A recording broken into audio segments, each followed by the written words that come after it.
ओम नमः शिवाय। स्वागत है आप सभी का मेरे यूट्यूब चैनल पर। मैं हरिओम शर्मा आज आपको भगवान शिव और उनकी पुत्री अशोक सुंदरी और देवी मनसा की कथा सुनाने जा रहा हूँ। यह कथा श्रवण करने से हर प्रकार के दुख दूर हो जाते हैं, हर प्रकार की मनोकामना पूरी होती है। भगवान शिव का और मनसा देवी का आशीर्वाद प्राप्त होता है। इस कथा के श्रवण करने से हर प्रकार के कष्ट दूर हो जाते हैं, हर प्रकार की मनोकामना पूरी होती है। इस कथा को आप प्रतिदिन श्रवण करें। किसी भी महीने में किसी भी दिन आप प्रतिदिन इस कथा का श्रवण कर सकते हैं।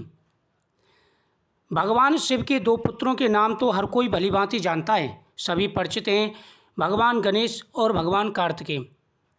कैसे उनका जन्म हुआ और उनसे जुड़ी क्या कथाएं हैं, परंतु कम लोगों को ही पता है कि भगवान शिव के कई अन्य पुत्र पुत्रियां भी हैं।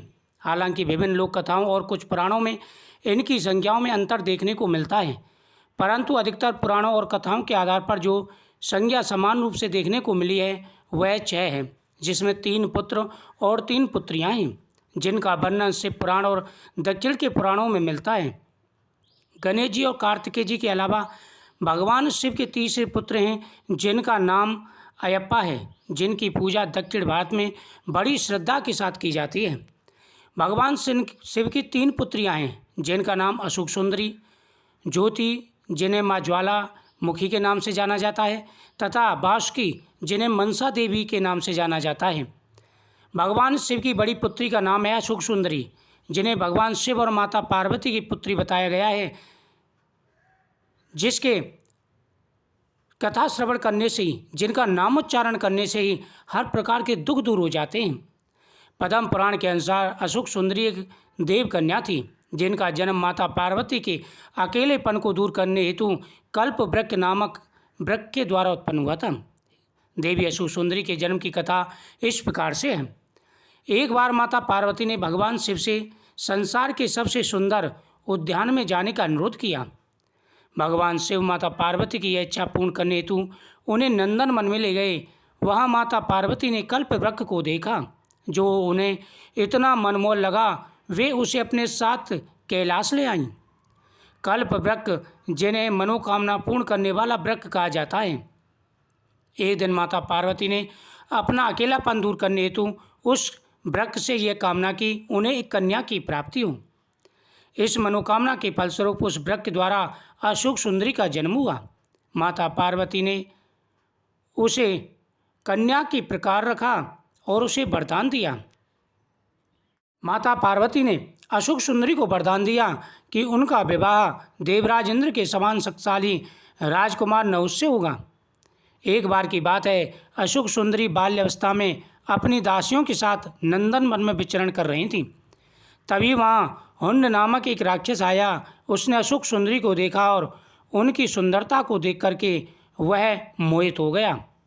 उसने उसी क्षण अशोक सुंदरी के सामने विवाह का प्रस्ताव रख दिया, परंतु अशोक सुंदरी ने उसे माता पार्वती द्वारा मिले अपने वरदान और विवाह के बारे में बताया, जो कि राजकुमार नहुष से होना तय था।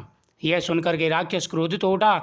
उसने गरजते हुए कहा, वह ऐसा कभी नहीं होने देगा।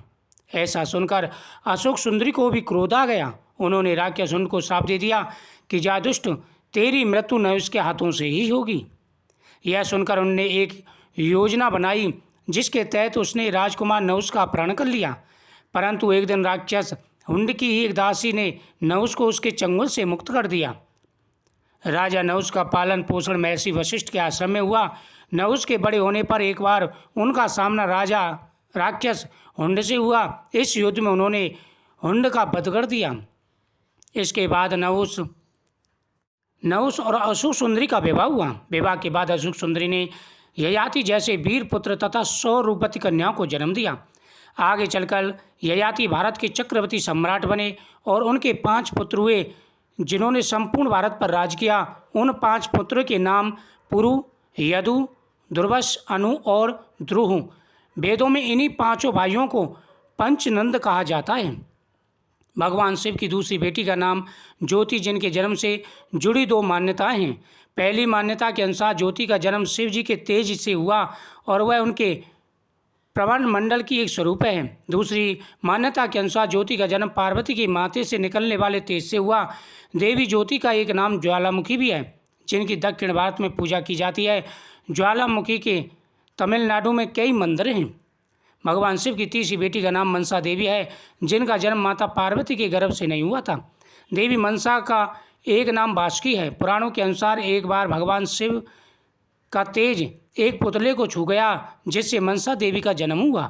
इस पुतले को कद्रू ने बनाया था, जिन्हें सर्पों की माता कहा जाता है। मनसा देवी को पेड़ की डाल, मिट्टी का घड़ा या मिट्टी का सर्प बनाकर पूजा जाता है। लोक कथाओं के अनुसार सर्पदंश से मुक्ति पाने के लिए देवी मनसा की पूजा की जाती है। बंगाल के कई मंदिरों में मनसा देवी का विधिवत पूजन किया जाता है। भगवान शिव की इनके अतिरिक्त भी कई पुत्रियां थीं, जिन्हें नागकन्या माना गया है, जिनके नाम हैं जया, विषधर, सालिमबारी, देव और दौलती। इस कथा को श्रवण करने से बड़े बड़े कष्ट दूर हो जाते हैं और माता देवी का आशीर्वाद प्राप्त होता है।